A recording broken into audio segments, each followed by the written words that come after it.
Il y a quelques années, j'ai traversé une épreuve que sûrement plusieurs qui m'écoutent ont vécue et assurément 100% des zoothérapeutes vivront un jour, la mort d'un petit être qu'on chérit. Sylvie Ferland, fondatrice et enseignante chez Zoothérapie Mauricie, aujourd'hui, on parle de deuil animalier. Mieux le comprendre, mieux le vivre et mieux accompagner. Le premier que j'ai perdu est un petit perroquet Meyer. Je l'avais recueilli à l'époque où Charles et moi, on opérait un refuge pour perroquets. Il était déjà très âgé. Il avait été négligé par sa famille. On l'a soigné, accompagné. Plusieurs mois ont passé. Il allait mieux, mais sa fragilité a eu le dernier mot. Son absence a rempli la maison. Puis pourtant, elle était loin d'être vide, cette maison-là. Une trentaine d'autres perroquets, notre lévrier Alex, mais rien n'y faisait. On a pleuré, crié, passé des nuits blanches, à se demander ce qu'on aurait pu faire de plus ou ce qu'on n'aurait peut-être pas dû faire. Puis là, mon esprit me jouait des tours. J'entendais encore ces sons, ces petits bruits. Un matin, je me suis même levée en courant vers l'endroit où se trouvait sa cage. J'étais certaine que j'avais simplement fait un cauchemar. Quand on travaille en zoothérapie, on pourrait croire qu'avec le temps, on finit par s'habituer, que c'est notre lot, mais non. En 25 ans, on pensait que ça finirait par être moins lourd, surtout quand on a plusieurs animaux. Mais après ce perroquet, j'ai vu partir un chien, puis un autre, plus tard un cheval. Et pourtant, non. En vérité, c'est pas moins lourd. On s'habitue jamais. Puis non, il se remplace pas. Le silence qui suit, c'est pas juste un vide, c'est un cri muet qui s'installe dans ta poitrine, une absence qui résonne dans chaque geste du quotidien. Est-ce que tu savais que le deuil d'un animal de compagnie peut être vécu comparativement au deuil d'un humain? La littérature scientifique confirme ce que tant d'entre nous ressentons. Le lien affectif entre un humain et son animal peut être aussi intense, parfois même plus que celui avec d'autres personnes.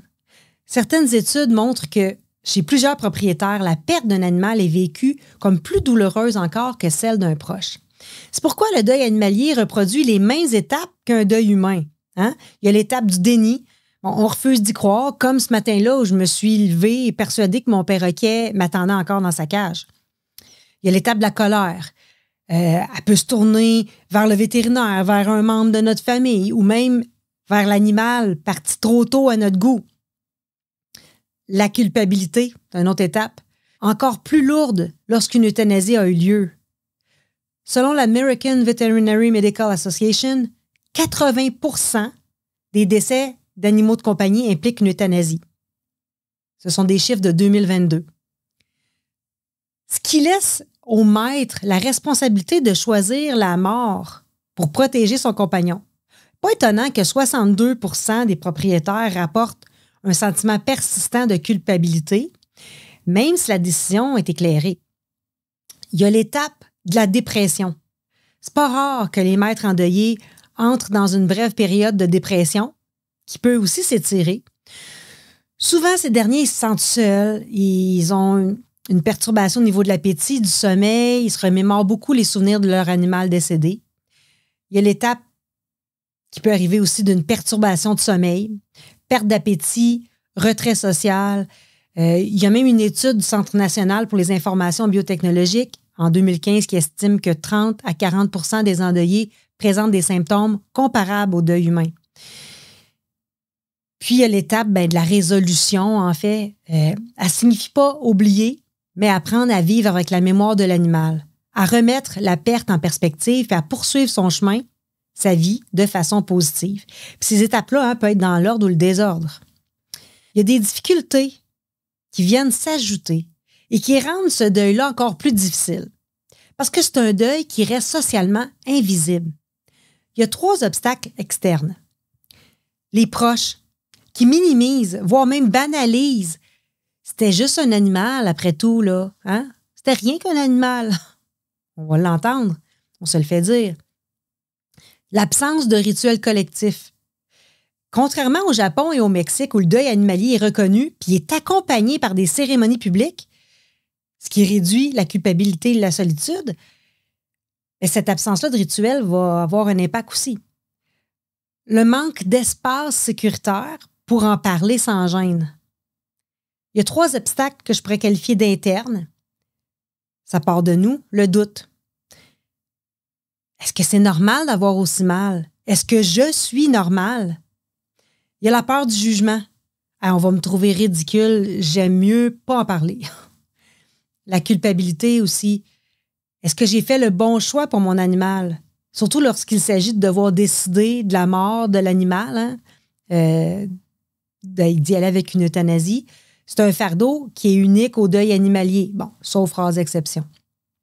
Là, c'est un chaos intérieur, un bras de fer entre 2 voix. Là. Celle qui murmure, ben, tourne la page, là, puis celle qui crie, ben, je suis pas prête à laisser aller.